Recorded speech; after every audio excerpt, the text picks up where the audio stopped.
Assalamualaikum warahmatullahi wabarakatuh. Kami dari CGT Angkatan 6 Kabupaten Purworejo pada kesempatan kali ini akan mengimplementasikan praktek coaching dengan Alur Tirta. Sebelum melakukan praktek coaching, kami akan memperkenalkan diri dulu. Saya sendiri Ika Widiawati Ningtyas-Tuti SPD sebagai observer atau pengamat.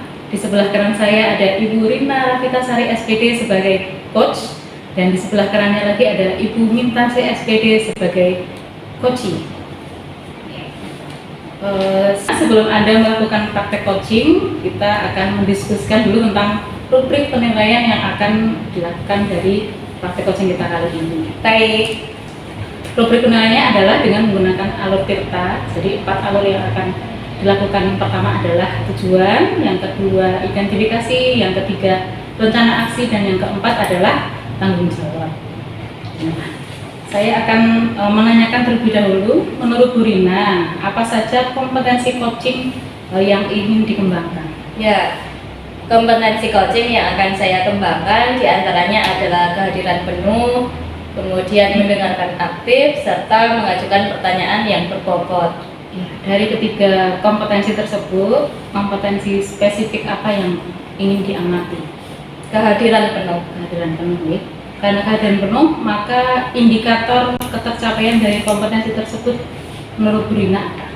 Ya, indikatornya bahwa saya hadir secara penuh untuk kegiatan ini. Jadi saya akan dari segala pikiran, kemudian perasaan, itu semuanya saya hadirkan secara penuh untuk mendengarkan apa yang dibicarakan oleh coach.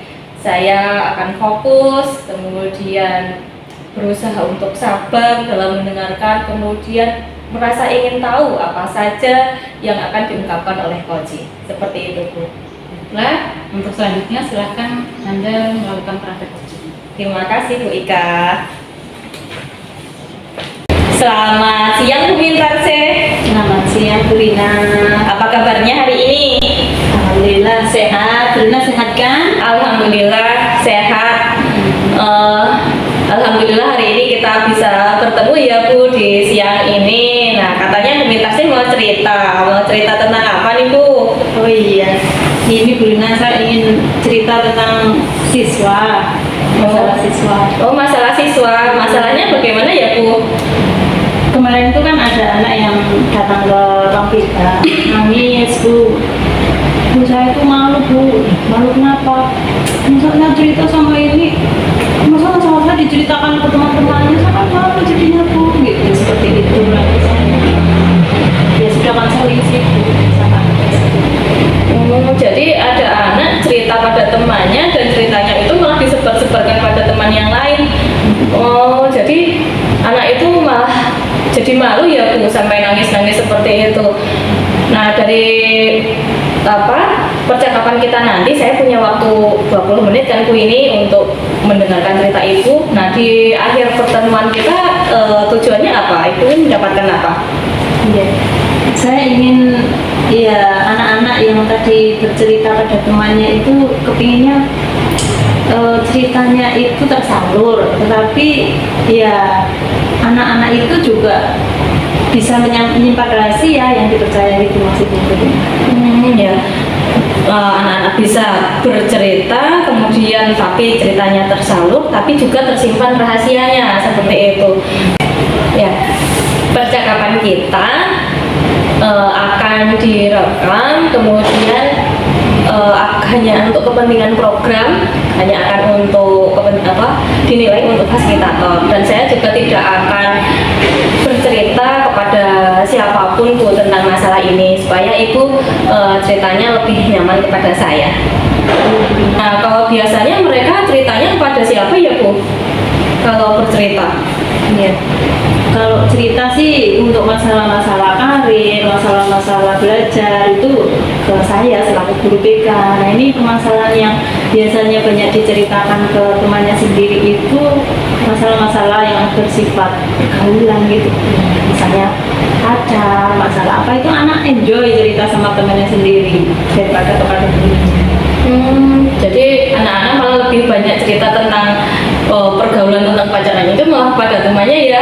Kalau ke gurunya mungkin agak malu tadi ya.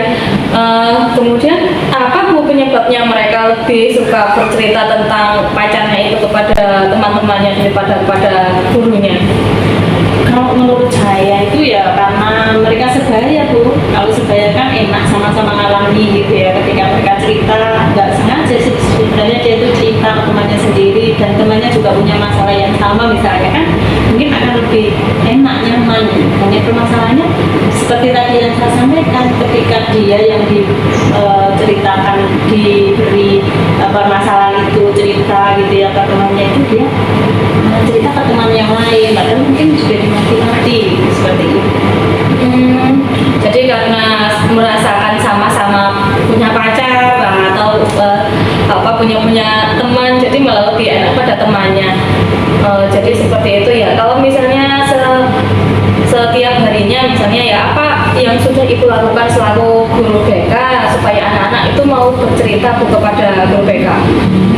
Ya kalau selama ini saya juga sudah masuk kelas motivasi gitu ya, kemudian sudah saya sampaikan bahwa saya selalu guru BK di sini akan menjadi teman kalian, nggak usah takut untuk bercerita gitu kan.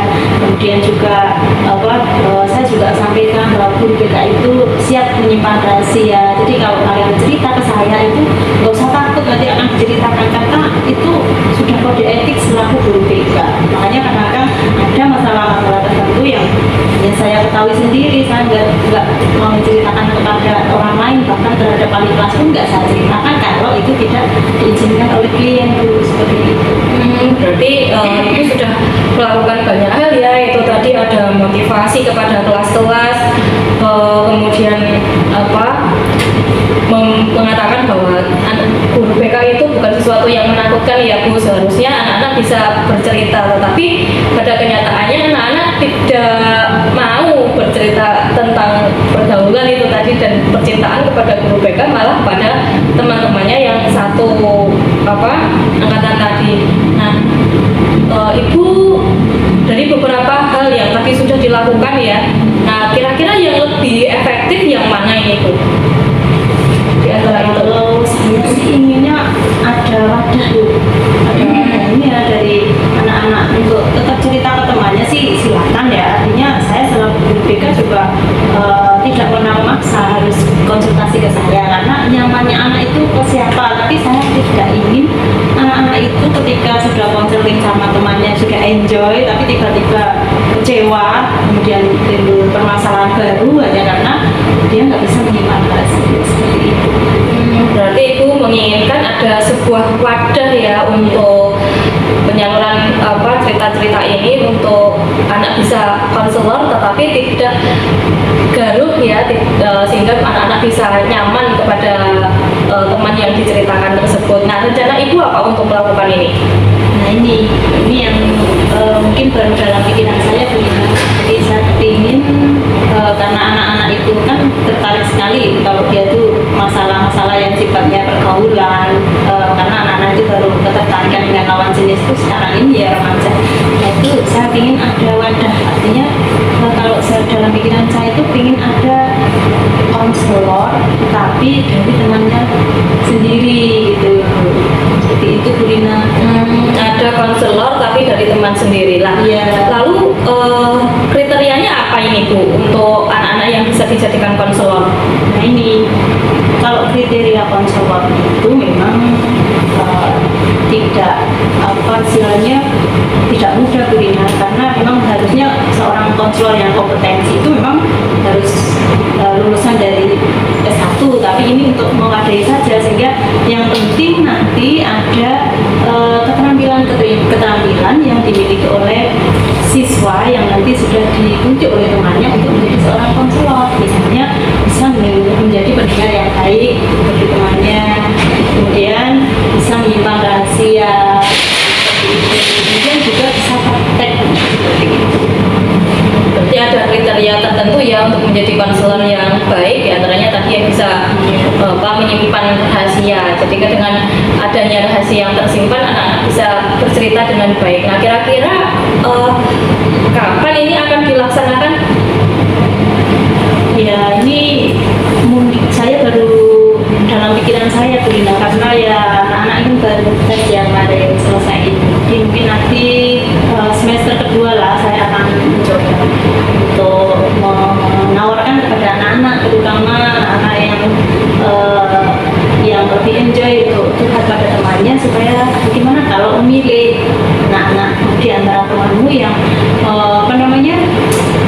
punya kemampuan menjadi pendengar yang baik, bisa menyimpan rahasia gitu, seperti itu. Nah, nanti saya rencananya intinya anak-anak itu nanti setelah dipilih oleh temannya, nanti yang pilihan yang terbanyak itulah nanti yang akan menjadi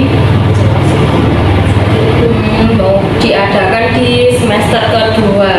Nah, komitmennya bagaimana ini supaya kegiatan ini bisa terlaksana dengan baik? Komitmen maksudnya seperti itu ya komitmennya bagaimana yang akan dilakukan, nah, siapa yang bisa membantu? Oh iya.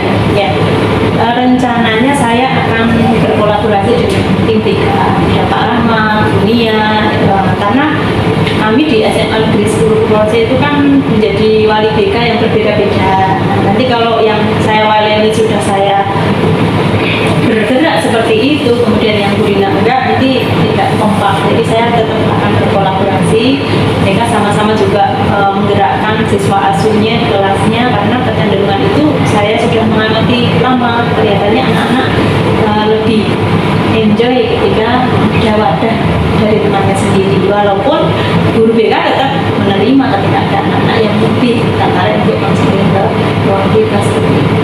Oh ya, wah, itu rencana yang bagus sekali ya Bu. Jadi anak-anak dengan adanya konselor sebaya bisa bercerita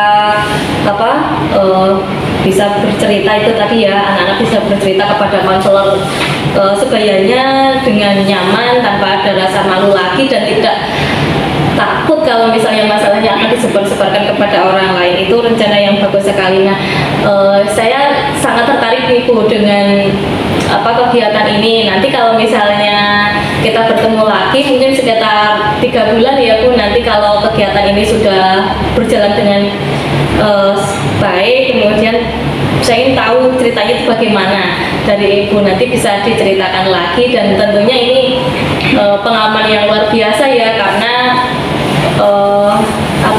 anak-anak nanti pastinya banyak yang ingin bercerita pada konselornya, itu pasti pengalaman-pengalaman banyak sekali di situ. Nah, dari pertemuan hari ini apa yang Ibu dapatkan? Ya, alhamdulillah dengan berbincang-bincang ini saya jadi punya gambaran Bu Ina bagaimana langkah selanjutnya untuk mengatasi anak-anak yang tadi ketika konseling itu ada temannya, ternyata temannya tidak bisa menjaga rahasia gitu, sehingga timbul ide saya untuk mewadahinya dengan temannya sendiri yang nanti punya kompetensi menjadi pendengar yang baik, bisa menyimpan rahasia dan punya keterampilan konseling seperti itu. Oh iya, seperti itu ya Bu. Ya, untuk pertemuan hari ini sudah sekitar 20 menit ya Bu waktunya. Terima kasih. Semoga besok kita bisa bertemu lagi dalam suasana yang lebih semangat lagi, dengan cerita-cerita tadi. Ibu akan bercerita tentang keberhasilannya membuat konselor sebaya. Sampai jumpa lagi di lain waktu ya Bu Intaksih. Terima kasih waktunya ya, untuk berbincang-bincang dengan saya. Iya, sama-sama.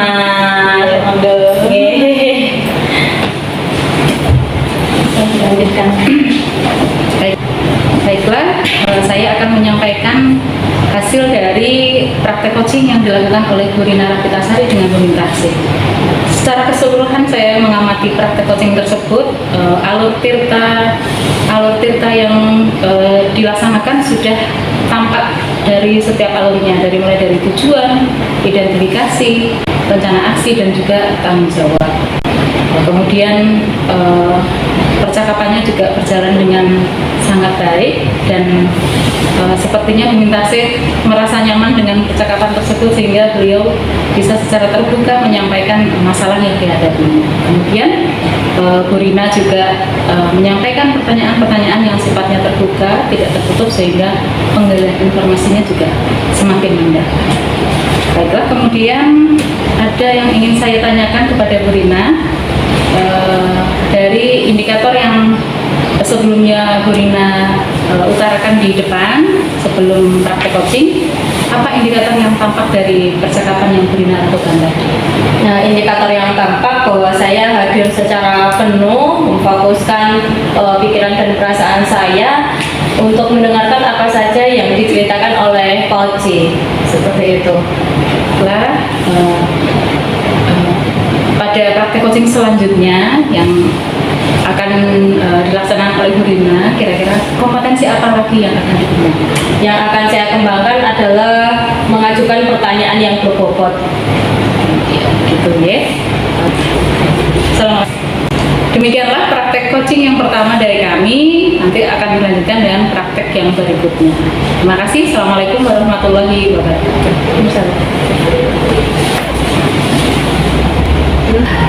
Untuk selanjutnya yaitu kasus yang kedua, dengan observer atau pengamat adalah saya, Rina Rafitasari, kemudian sebagai coach adalah Ibu Mintasih dan coachingnya adalah Ibu Ika Widiawati Widiastuti. Nah, Bu Mintasih sebelum Ibu menjadi coach ya dan melakukan coaching kepada Bu Ika, kita berdiskusi dulu ya Bu untuk rubrik penilaian percakapan coaching pada hari ini. Nah, untuk rubrik penilaian coaching yang akan saya amati diantaranya adalah alur tirtanya Bu, yaitu ada tujuan, identifikasi, kemudian rencana aksi, serta tanggung jawabnya. Bisa disepakati Bu? Bisa Bu Rina? Iya, terima kasih. Selanjutnya, kompetensi coaching apa yang ingin Ibu kembangkan? Ya. Kompetensi coaching yang akan saya kembangkan yaitu kehadiran penuh, mendengarkan aktif, dan mengajukan pertanyaan bobot Bu Rina. Oh ya, di antara ketiganya, kompetensi mana yang secara spesifik ingin diobservasi? Mendengarkan aktif Bu Rina. Oh iya, untuk kompetensi mendengarkan aktif, indikator ketercapaian dari tujuan pengembangan yang diinginkan apa? Ya. Yang pertama menyimak apa yang disampaikan oleh coaching. Kemudian yang kedua fokus dan memahami keseluruhan makna yang disampaikan oleh coaching tersebut. Baik Bu, kalau misalnya seperti itu, saya siap mengamati. Silakan Ibu melakukan coaching bersama Bu Ika. Ya, terima kasih. Ya, sama-sama.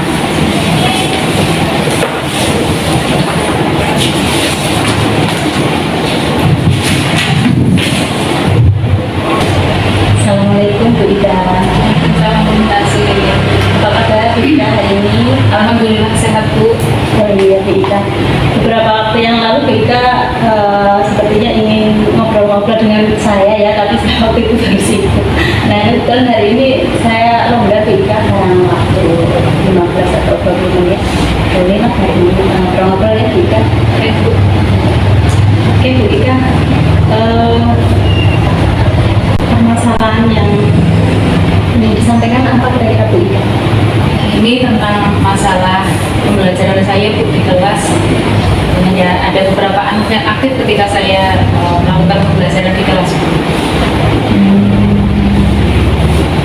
Jadi ada beberapa anak yang aktif ya di kelas itu. Baiklah, sebelum lanjut ke percakapan selanjutnya ya, jadi perlu saya sampaikan bahwa percakapan ini sifatnya rahasia yang akan direkam hanya untuk kepentingan program oleh fasilitator. Ya. Baiklah, dengan saya sampaikan itu mudah-mudahan juga lebih rileks menyampaikan masalahnya dengan tenang, nggak apa-apa, insya Allah kita bisa sharing-sharing ya sama-sama. Oke, baiklah, untuk tujuannya dari percakapan siang hari ini kira-kira apa Bu Ika? Saya ini Bu, saya bisa menceritakan masalah saya tentang pembelajaran saya di kelas gitu, dan nantinya saya berharap akan muncul ide-ide baru sehingga saya bisa menyelesaikan masalah saya tersebut. Oke, tadi Bu Ika menyampaikan bahwa beberapa anak itu tidak aktif ya. Untuk kriteria anak yang tidak aktif itu menurut Bu Ika itu yang seperti apa ya kalau menurut kamu? Ya, jadi ketika saya melakukan pembelajaran, saya berharap bahwa semua anak itu bisa berperan aktif ketika saya melontarkan pertanyaan misalnya, nanti akan ada banyak yang merespon begitu, atau ketika saya menginginkan anak maju untuk menyelesaikan soal, maka akan banyak yang berpartisipasi dalam kegiatan itu. Tetapi pada kenyataannya hanya beberapa anak saja yang bisa merespon apa yang saya lakukan di kelas tersebut. Misalnya, silakan mengerjakan soal di depan, menyelesaikan soal di depan. Yang maju itu hanya anak-anak itu saja. Misalnya ada 4 orang di satu kelas, ya anak itu saja, yang lain tidak maju. Atau ketika saya melontarkan pertanyaan, ya hanya beberapa anak saja yang mau merespon, yang lain hanya diam. Jadi yang aktif itu hanya berapa ya? Kalau boleh tahu menurut Bu Ika itu apa ya penyebabnya ya? Kok anak-anak itu nggak begitu aktif, kemudian hanya beberapa yang aktif itu? Ya, menurut saya, menurut pengamatan saya selama ini, mungkin yang pertama anak tersebut tidak tertarik dengan pembelajaran yang saya lakukan. Yang kedua adalah mungkin mereka sudah paham terlebih dahulu, sehingga ketika saya melakukan pembelajaran yang hanya yang menurut mereka tidak menarik, mereka akan bosan karena sudah paham begitu. Jadi menurut Bu Ika penyebabnya itu pertama karena tidak tertarik ya, dan yang kedua karena sudah paham. Nah, kalau begitu menurut Bu Ika pembelajaran yang seperti apa yang istilahnya menarik bagi siswa gitu ya? Menurut saya pembelajaran yang menarik adalah pembelajaran yang membuat anak senang ketika mempelajari materi tersebut, atau ketika sedang belajar dengan saya. Anak merasa tidak terbebani, anak merasa tidak takut, anak merasa tidak bosan, sehingga apa yang kita pelajari pada kegiatan tersebut semuanya bisa paham gitu, dan tercerna dengan baik oleh mereka gitu.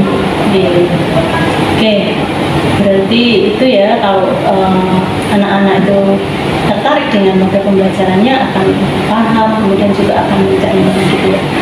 Berarti apa rencana Bu Ika ya supaya nanti pembelajarannya bisa seperti itu, supaya anak-anak semuanya juga bisa aktif seperti yang disampaikan Bu Ika itu tadi, seperti itu rencananya Ya.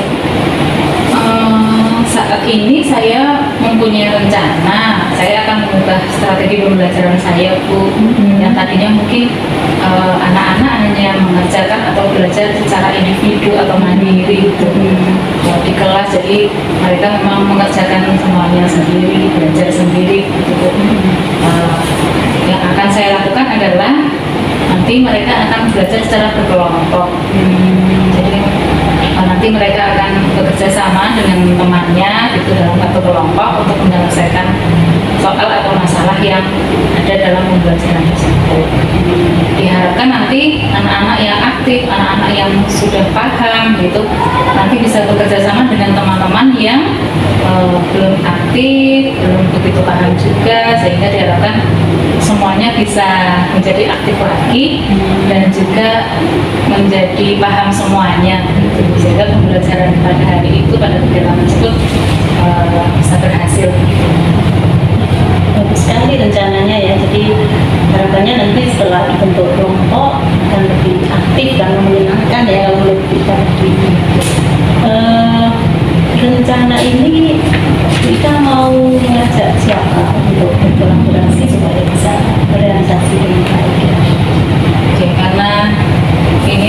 menemukan saran masukan mungkin ibu ada pembelajaran yang lebih baik, saya akan meminta bantuan atau berkolaborasi dengan rekan guru terutama yang satu MGMP, sehingga nanti diharapkan saya mempunyai ide baru atau langkah apa yang harus saya lakukan untuk mengatasi masalah tersebut. Bagus gitu ya, jadi memang kita akan lebih sukses kalau kita berkolaborasi dengan tim satu MGMP tadi ya, artinya nanti bisa lebih terrealisasi dengan baik. Rencananya kapan kita lebih cepat lebih baik, sehingga saya inginnya mungkin hari Kamis 2 hari lagi Bu, pada pembelajaran selanjutnya, supaya hasilnya juga lebih cepat saya ketahui apakah berhasil atau tidak. Oke, berarti mudah-mudahan nanti setelah action Bu Ika bisa ngobrol-ngobrol lagi dengan saya ya supaya saya bisa tahu hasilnya seperti apa. Oke, Bu Ika, dari ngobrol-ngobrol kita ini ya, sebelum kita akhiri mungkin ya, karena waktunya kita tadi kesepakatan hanya 15 sampai 20 menit, apakah dari ngobrol kita ini sudah ada hasil Bu Ika?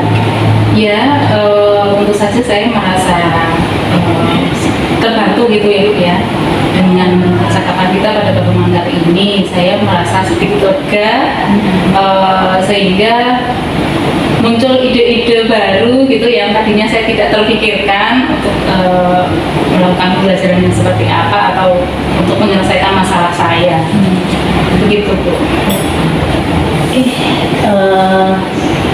alhamdulillah kalau begitu ya, kalau kita ternyata punya ide baru setelah kita berbincang-bincang, dan perbincangan kita akan kita lanjutkan pada selanjutnya, itu seminggu lagi atau 2 minggu lagi ya, setelah kita melakukan actionnya tadi. Untuk pertemuan siang hari ini mungkin cukup ya Bu Ika ya, sudah kita lanjutkan pada pertemuan yang mendatang. Terima kasih ya sudah mau menceritakan permasalahan pendidikan terhadap Bapak saya.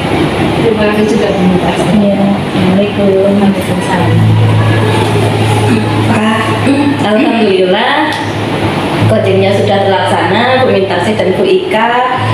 Saya ingin membacakan hasil observasi saya yang tadi sudah saya tulis di sini. Jadi untuk alurnya, tadi alur ceritanya baik dari tujuan, identifikasi, kemudian rencana dan tanggung jawabnya semua sudah ada, dan Bu Ika secara nyaman dan terbuka itu mau menceritakan apa saja yang menjadi masalahnya kepada Bu Mintarsi, karena Bu Mintarsi membuat Bu Ika nyaman sehingga mau terbuka untuk bercerita.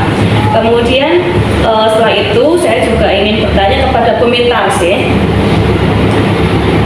indikator ketercapaian dari kompetensi coaching yang tadi sudah disebutkan Ibu adalah mendengarkan aktif ya, apakah sudah ada di dalam coaching yang sudah dilaksanakan tadi?